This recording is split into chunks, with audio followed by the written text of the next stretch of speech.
You guys can be seated.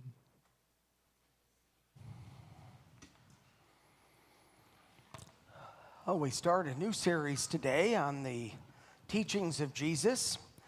So turn in your Bible to Matthew chapter 5. We'll talk about the Sermon on the Mount. And this is about our attitude. And I was thinking this is the time of the year where we go to a lot of high school graduation open houses. So I thought I'd start today with some high school yearbook senior quotes that show some attitude. For example, this guy says, "Education is important, but big biceps are importanter."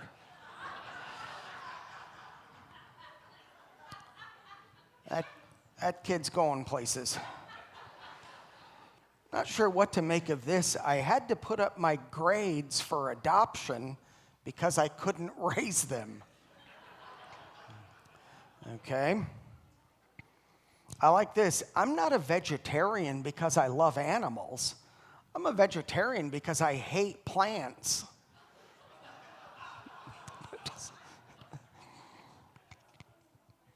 Here are two twins. I'm only 3.5 minutes younger. The twin says, "Best 3.5 minutes of my life."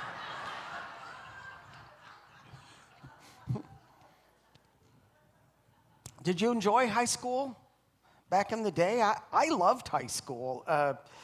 This guy says, "High school was easy. It's like riding a bike, except the bike was on fire and the ground was on fire and everything was on fire." Finally, this was my favorite because this is showing a positive attitude. Not pregnant, just eating good.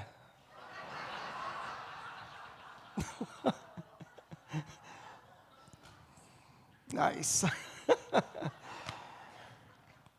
Well, when we talk about Beatitudes, this is a term that means blessed attitude.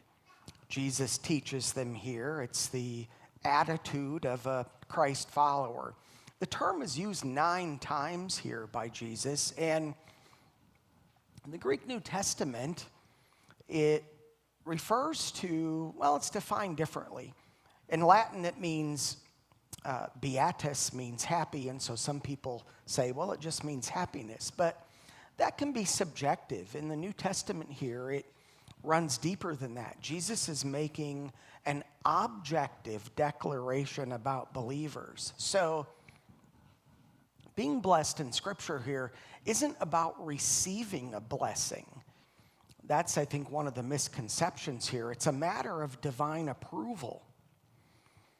We'll start with chapter 5, verse 1 here, and it gives a detail about Jesus on a hillside, and we actually know where this happened. It says, "Now when he saw the crowds, he went up on a mountainside or hillside and sat down." If you go to the Galilee today, and the reason we know this is the hill is based on the proximity, the Gospels tell us, to Capernaum, and that there's really no other candidate here. You know, when I take groups to Israel, people are always surprised how small everything is to what you might imagine. In our country, we're used to these vast open spaces, and, you know, all of Israel's the size of New Jersey, and the Sea of Galilee, we use the word sea, it's only 6 miles wide. To us, it's just a good-sized lake, basically. On the north end of the Galilee is Capernaum. Mark chapter 1 tells us that Jesus lived here. And in verse 35, it talks about him going, in the Greek New Testament, to a place called Aramis Tapas, which means a solitary place. The Sermon on the Mount took place right here on Mount Aramis, which means solitude. Now, we don't know exactly where it was on the hillside, you know, give or take a couple hundred yards maybe, but it's the only hill that fits, so geographically it's correct. And this particular spot was celebrated in the early centuries of Christianity, preserved in the mind of Jesus' followers, as the place where he would go to pray. In Mark chapter 1, he leaves the house and would go to get away from the crowds for rest and for prayer. And Aramis, in the ancient world, usually referred to a cave, kind of like Elijah in 1 Kings 18 is in a cave. So I took this photo. There's an inscription there that refers to the Great Commission, go into all nations and teach. It's the city of Tiberias in the background. If you turn around right from that spot, you're looking at this cave here. This was one of the most visited sites in the first centuries of the Christian church for people who wanted to make a pilgrimage and see places related to Jesus. Now, if he didn't actually pray in this cave at times, it wouldn't have been too far from here because it's right next to Capernaum. But this is the place that has a tradition that goes all the way back to the first century. Well, at some point, he moves further up the hill. This particular spot's about 150 feet over the water level. It's a bit of a steep climb. That's why most people who visit Israel don't go there. This was a trip where I had a group of college students, so we climbed up the hill. If you go another 450 feet up the hill to about 600 feet above the water level, on top of Mount Aramis, you'll see what's called the Chapel of the Beatitudes. This is an 8-sided church, and inside each of the 8 walls, with an inscription, commemorates one of the 8 Beatitudes. Here you can see the whole hill. That arrow points to where the cave part is, and you can see from that point, it more gradually slopes up to the top. It was probably the case where Jesus is maybe halfway up the hill. Again, we don't know exactly where, but say Jesus is seated here, and then people are further up the hill because it's sort of like stadium seating. It makes it acoustically dynamic also. I know for a long time I kind of pictured the Sermon on the Mount like Jesus is on top of the mountain.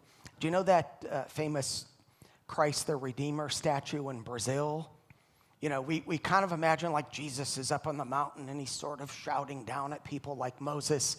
Well, it makes a lot more sense because he's seated with the disciples after all. There's a whole crowd there, but this is to his disciples.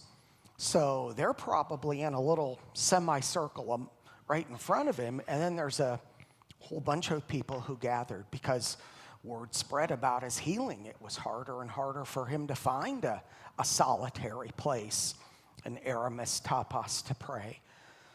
You can imagine if somebody was healing people today, people would come from all directions to want to see him. So he moves up the hill, like we said, probably, I don't know, halfway up there maybe. When I've taken groups before, I've walked down closer to the water, read the Beatitudes with the group at the top of the hill, and even talking just a little more louder than usual, certainly not shouting. There's always wind off the Galilee, and that helps carry your voice, and people could hear it. So imagine Jesus on this hillside. He sat down, his disciples came to him in verse 1. The word disciple, we've talked about this before, mathetes in Greek means learner. For whatever else discipleship may be about, it's definitely about learning more about Jesus. His learners came to him. This really is a portrait of a disciple. It's not teaching how to be blessed. One of the misconceptions, I think, about the Beatitudes is that it's a set of instructions to get blessings or something. It's a portrait, a description of a genuine Christ follower. And that's our first application point then. Look at number 1. A disciple reflects the Beatitudes to have godly character. If there is no desire for these in our lives, then we probably aren't really believers. We may be regular church attenders, but We may be just sort of going through the motions on a Sunday. So Jesus is here. It says, and he began to teach them in verse 3, saying, blessed are. He uses words from the Old Testament. And there's a bit of a controversy about this for years until the discovery of the Dead Sea Scrolls, because critics of the Bible said, well, you know, Jesus, if he even existed, somebody's put in the mouth of this Jesus figure, basically ancient Greek philosophy. The philosopher Aristotle talked a lot about ethics with the Greek word arete, which means virtue. Aristotle wrote a book called Nicomachean Ethics. We talk about this in ethics classes. Aretaic ethic, or a virtue ethic, is about the development of character. That if you do this, then good things will happen to you, kind of thing. So critics of the Bible look at this and go, there's nothing Jewish about this. It's just copying Aristotelian philosophy. It's virtue ethics, basically. So it was quite significant when this discovery was made at Qumran. This is a site where a Jewish sect known as the Essenes lived. Some of you have heard me talk about this before. You can see the Dead Sea in the background. This is on the north end of the Dead Sea. And that rectangular room in the center is the scriptorium. And this is where scrolls were written that were hidden in caves when Rome came out to destroy this about the time they destroyed the temple. Well, there's one found in Cave 4 that was nicknamed Jewish Beatitudes because it contained a series of blessed are statements. Now you can see it's fragmentary, but you can still read quite a bit. That top line, excuse me, that top line says, blessed are those who tell the truth and do not slander, those kinds of things. The idea here is that this is the best thing to do, and God will like it if you do it. What makes Jesus's blessed are statements different is he's talking about the resultant blessing. It's our state in terms of a spiritual condition. So this was significant for proving that this is a very Jewish way of teaching the Beatitudes. In our culture, we sort of use the word blessed like a wish, right? We say it after somebody sneezes, or, you know, we use the word blessed in an emotional sense. Somebody might say, I feel blessed, and that's okay to use it that way. But it means something very different here in the New Testament. In the South, they say things like, bless his heart. You know what that means in the South? Somebody says, well, bless his heart. Exactly. It's Southern polite talk for he's an idiot, but he's doing the best he can. Well, here, it's a condition of spiritual well-being. Listen to Psalm 119, verses 1 and 2. Because in addition to this text found at Qumran, this type of literature goes back to the Old Testament wisdom books. And the Psalms have many of these. Verse 1, blessed are they whose ways are blameless, who walk according to the law of the Lord. Blessed are they who keep his statutes and seek him with all their heart. So your internal life, what it's talking about here, your attitude, determines the external, your behavior. And that leads to our second point then. Look at number 2. A disciple knows spiritual poverty is essential for salvation and also for growth. And that's the first beatitude here. Look at verse 3. Blessed are the poor in spirit, for theirs is the kingdom of heaven. And among the misconceptions I think people have about the Beatitudes, and I remember years ago reading this thinking, well, it was about, you know, how we should help the poor or the needy because blessed are the poor. We tend to read this and kind of overlook or forget about the words in spirit and think this is about material poverty. This has nothing to do with money. Some people think Jesus is saying, blessed are those with no money because in heaven they'll get super lotto or, whatever, all right? The reason we know that this isn't about money, it's not about material poverty, is because there are many places in Scripture where we're commanded to help the poor. So if being poor was a virtue, helping them would turn it into a negative thing.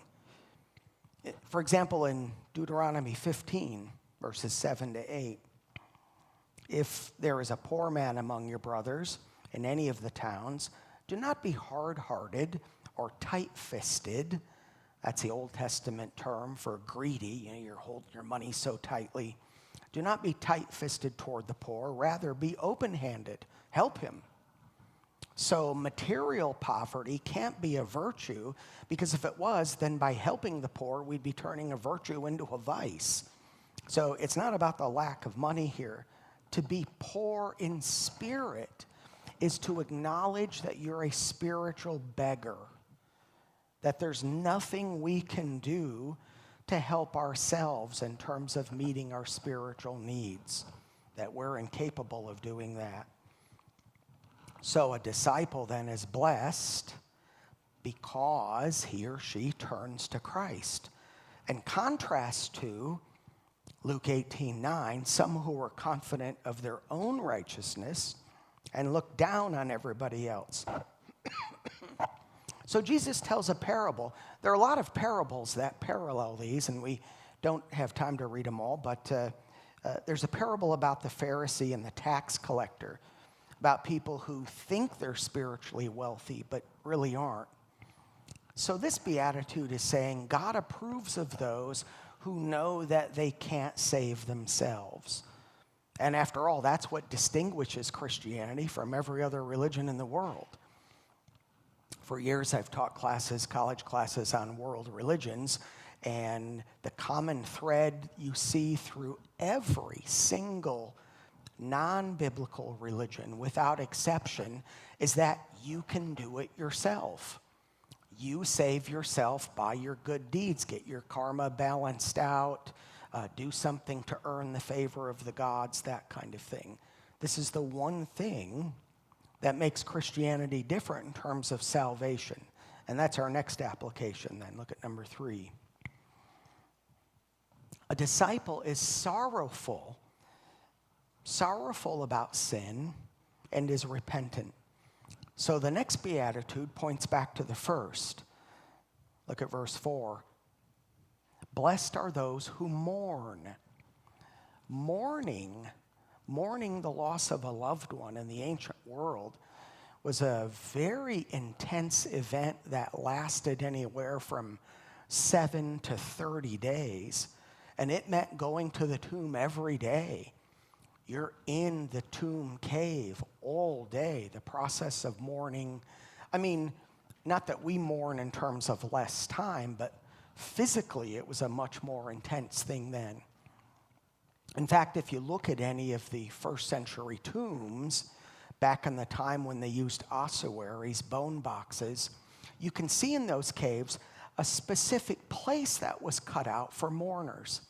This is on the Mount of Olives, about halfway up. It's a site called Dominus Flevit, which means he wept in Latin, for Jesus being above the garden here.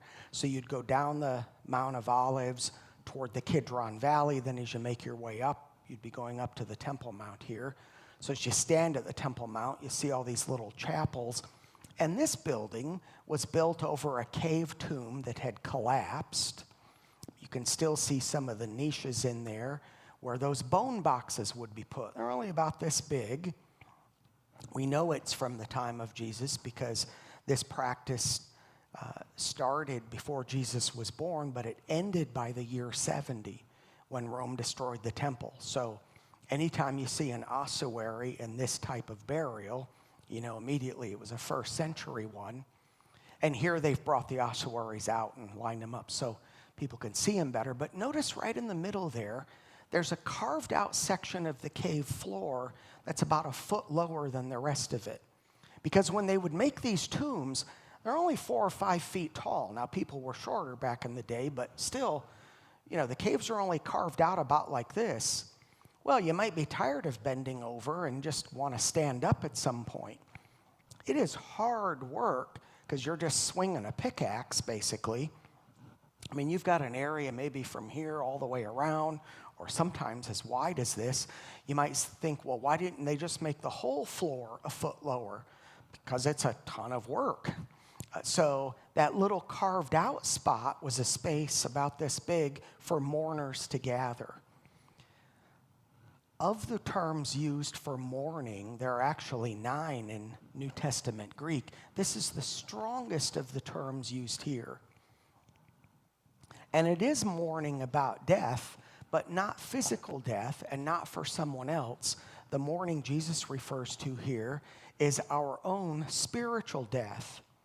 So, blessed are those who mourn, and actually in Greek the word for, pronounced eis, means only. Blessed are those who mourn, only they will be comforted.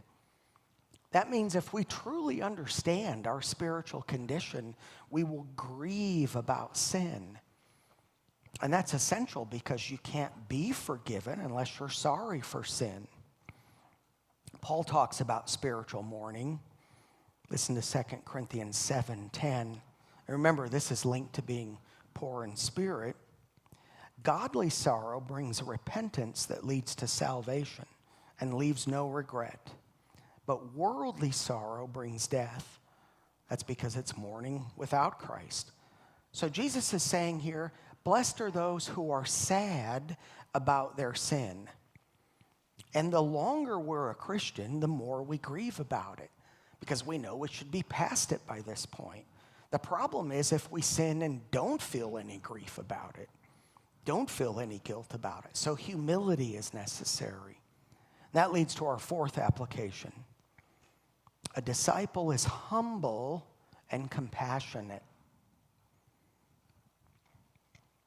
Look at verse 5. Jesus says, blessed are the meek. We tend to use this word differently in English. It means, the Greek word praus, it means to be humble or to be gentle. Blessed are the meek, for they will inherit the earth. Meek is the opposite of spiritual pride. Meekness is gentleness, basically, and that's how it's translated elsewhere in verses. Meek has nothing to do with being weak or acting in a cowardly way or a timid way. That's how we tend to define it in English. But a meek person might be very powerful, but it's strength with compassion and self-control.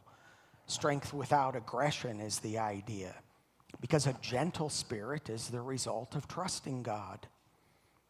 Listen to what Paul says in Colossians 3:12. As God's chosen people, holy and dearly loved, clothe yourselves with compassion, kindness, humility, gentleness, and patience. And gentleness in that verse is the same Greek word where we get meek here in Matthew 5:5. People who are spiritually proud don't enter God's kingdom because they don't think they need it. That's why Jesus said in Matthew 18, I tell you the truth, unless you change and become like little children, do you remember this? Meaning meek without spiritual pride, you will never enter the kingdom of heaven.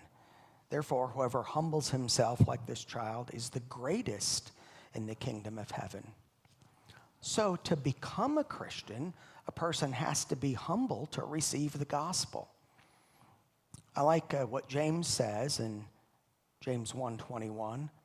Get rid of all moral filth and the evil that is so prevalent, and humbly accept the word planted in you, the message of Christ, which can save you. So this beatitude says when we do that, we inherit the earth as paradise like it was in Genesis. So it looks ahead to the reign with Christ in the future. And that leads to this then, number 5.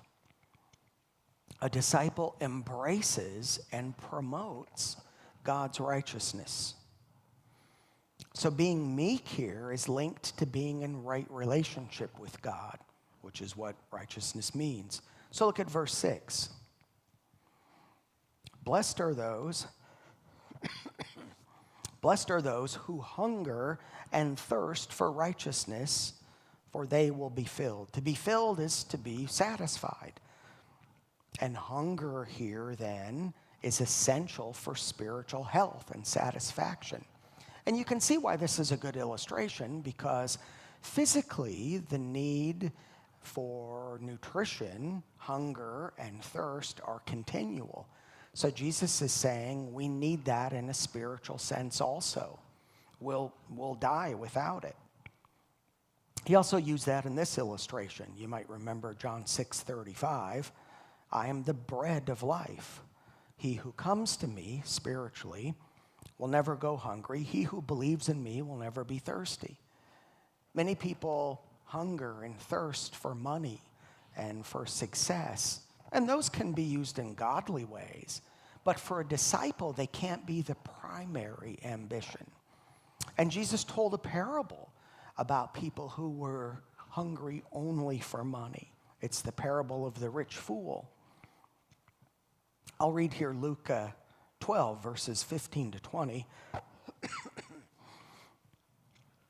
I do have a little cough drop, so if at one point you see something shoot out of my mouth, don't be alarmed. I haven't lost a tooth. This is a story, a parable about a guy who accumulated so much money that he ran out of room. Had so many goods, so much wealth, he didn't have a place to put it. Jesus said, a man's life does not consist in the abundance of his possessions. And he told them this parable. The ground of a certain rich man produced a good crop. He thought to himself, what shall I do? I have no place to store my crops. He apparently had no thought of helping others. So think about somebody incredibly wealthy. This describes a guy that would have a huge estate with multiple buildings. If you go to Jerusalem today, the Israel Museum has a first century model. Some of you have been there and seen it with me. A first century model of the city. It's like the size of the parking lot. It's incredibly detailed. Every time they make an archaeological discovery, they add a new building or maybe correct something they didn't have right. This part of the model is called the House of the Rich Man. And it reflects a place called the Palatial Mansion that was found about 20 feet under the modern ground level in the Jewish quarter of Jerusalem. Imagine you have to repair something or whatever, you're digging a hole near your house, and suddenly it opens up to this thing that's like 30 feet deep, and you lower yourself down there, and you're in this giant estate that goes under like 15 buildings around where you are. They think this might have been the house of a high priest. I mean, exquisite detail, the mosaic floors, huge estate, surrounded by buildings that were storehouses, sometimes translated barns here. And again, we think this might have been the house of a high priest. So imagine, this guy has so much money, the only thing he can think to do is this: I will tear down my barns and build bigger ones, and there I will store all my grain and my goods. Like people who just constantly chase after things, more things. They never have enough. They always want more. And I'll say to myself, you have plenty of good things laid up for many years. Take life easy. Eat, drink, and be merry. It says in the New Testament. Who does that remind you of in the Old Testament? Solomon. Remember, he says, before he straightened out things with God, chapter 2, he tries cheering himself with wine. He had more piles of cash and hundreds of concubines. This worldly obsession with money, sex, and power and alcohol. There's nothing new about any of that. Solomon, 1,000 years before Jesus, thought that could somehow give him satisfaction, and it didn't. In this parable, but God said to him, you fool, this very night your life will be demanded from you. Then who will get the things you've prepared? This is how it will be with anyone who stores up things for himself but is not rich toward God. His hunger was misdirected. It's fine to be successful, but it can't be a greater priority than our relationship with God. We each need to ask ourselves, what do we seek more than anything else? Is it something physical, a bigger bank account, a career, a relationship, whatever? Again, not that those are bad things, but you won't find ultimate satisfaction in any of those. Listen to 1 John 2, verse 16 to 17. For everything in the world, the cravings of sinful man, the boasting, excuse me, hopefully by next week I'll be done with this cough, the boasting of what he has, his money and his possessions, and what he does, his lifestyle, comes not from the Father, but from the world. The world and its desires pass away, but the man who does the will of God lives forever. These other things are momentary in light of eternity. The only real satisfaction is to be right with God. Again, that's what the word righteousness means. And remember what we just saw Jesus say in verse 5 here in Matthew 5, that believers will inherit the earth. So why should we be so desperate to acquire now what is already coming to us in eternity? That's the point with this beatitude. So, as we come to the last one here, imagine Jesus is on this hill. He's taught them the first four, which are about our internal lives spiritually. The first four beatitudes are about our attitude before God. Now he starts the second half of them, which I'll finish talking about next week. And the first one is about mercy. The second half is about our relationship with others, how we interact with other people. At Friends Church, we say love God, love people. Well, those are the two categories of the Beatitudes here. And if you think about what we've looked at so far, there's a logical flow to how one builds on the other. Just look at a quick list of them here. After realizing you're spiritually bankrupt, you grieve about sin and become gentle in spirit, so you desire righteousness. And that then impacts how you treat others. That brings us to the last point. Look at number 6. A disciple is merciful and forgiving. If you have the first 4 Beatitudes, you'll have this one also. Verse 7, blessed are the merciful, for they will be shown mercy.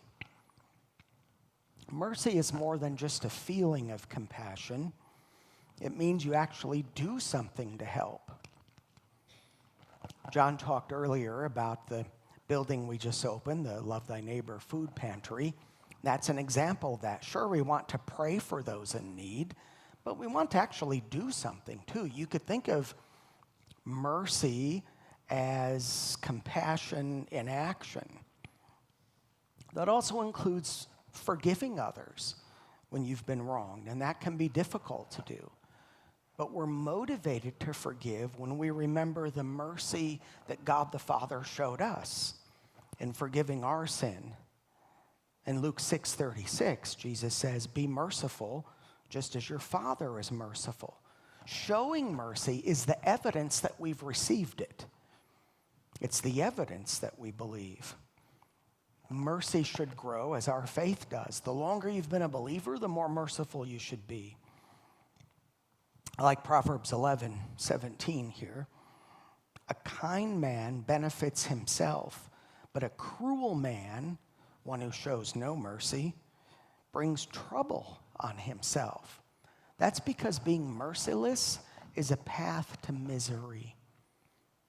And I've known Christians who've struggled with this for a long time.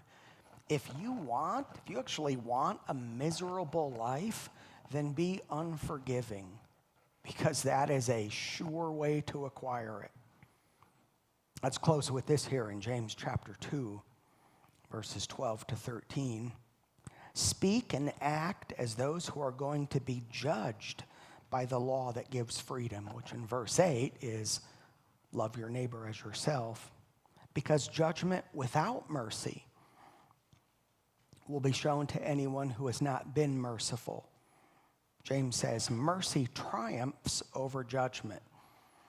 So to summarize these first 5 Beatitudes, I was thinking about what it might look like if we reduced it down to a single sentence, a long one, but I think it's something like this. Knowing that you're poor in spirit and can't save yourself, you mourn for your sin and become meek, humbling yourself before God, because you hunger for the righteousness that only He can provide, and realizing that, you're merciful to others.